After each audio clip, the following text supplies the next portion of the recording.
Представете си свят, на който никога не изгрява слънце. Няма утро, няма ден, няма сезон, който носи топлина. Само тъмнина, студ и движение през огромното пространство между звездите. Такива обекти съществуват. Наричат се свободно плаващи планети или rogue planets на английски. Планети, които не обикалят около звезда. Те нямат свое слънце, нямат позната орбита, нямат дом в система като нашата. И най-странното е, че може да са много повече, отколкото си представяме. Обикновенно мислим за планетите като част от слънчеви системи. Земята обикаля около Слънцето, Марс също. Юпитер, Сатурн, Уран и Нептун също. Но не всяка планета остава завинаги при своята звезда. В младите планетни системи често има гравитационен хаос. Големи планети могат да променят орбитите на по-малки. При достатъчно силно взаимодействие една планета може да бъде изхвърлена навън. Тя не се разрушава, не изчезва, просто получава достатъчно скорост, за да избяга. Друг възможен сценарий е близко преминаване на друга звезда. В младите звездни купове звездите понякога са разположени много по-близо една до друга. Една чужда звезда може да разклати цяла планетна система и да изхвърли част от нейните светове. А има и още по-странна възможност. Някои свободно плаващи планети може изобщо никога да не са имали звезда. Те може да са се образували директно от газ и прах, подобно на малки звезди, но без да станат истински звезди. Точно тук границата между планета и звезда започва да се размива. Един от най-известните примери е PSO J 318.522. Той е открит през 2013 година чрез директно наблюдение и НАСА го описва като свободно плаваща планета.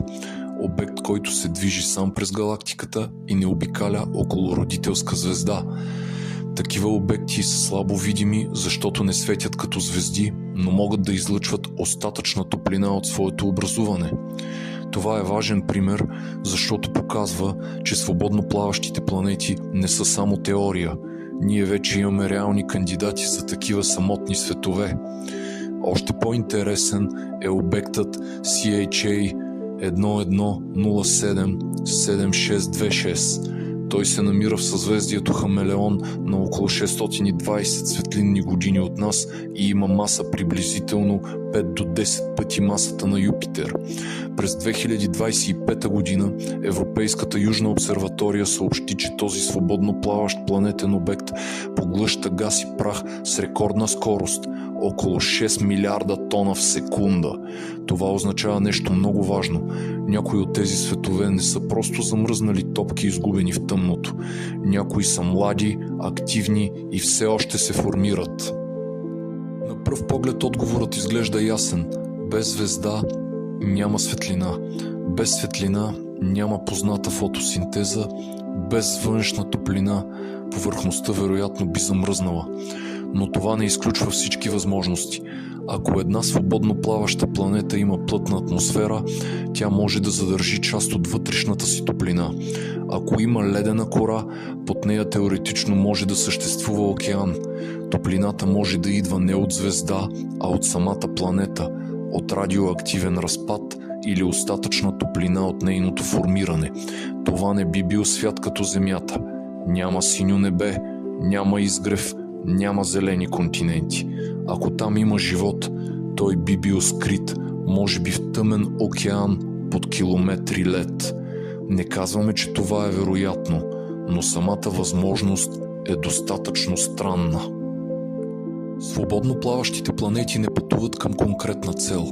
Те се движат през галактиката, както звездите, но не принадлежат на отделна слънчева система. Нямат година в познатия смисъл, нямат изгрев, нямат залез. В редки случаи такива планети може теоретично да бъдат уловени от друга звезда, но в повечето случаи тя просто продължава. Милиони години, милиарди години през тъмното пространство между звездите. И това прави тези обекти толкова силни като идея. Не всяка планета има слънце, не всеки свят има дом. Някъде в Млечния път може да има планети с облаци, бури, ледени равнини или скрити океани, които никога не са виждали звезда, светове без изгрев, планети без дом, космически скитници, които никога не спират. Ако този епизод ви е бил интересен, абонирайте се за канала, харесайте видеото и го споделете с човек, който обича космоса. До нови срещи!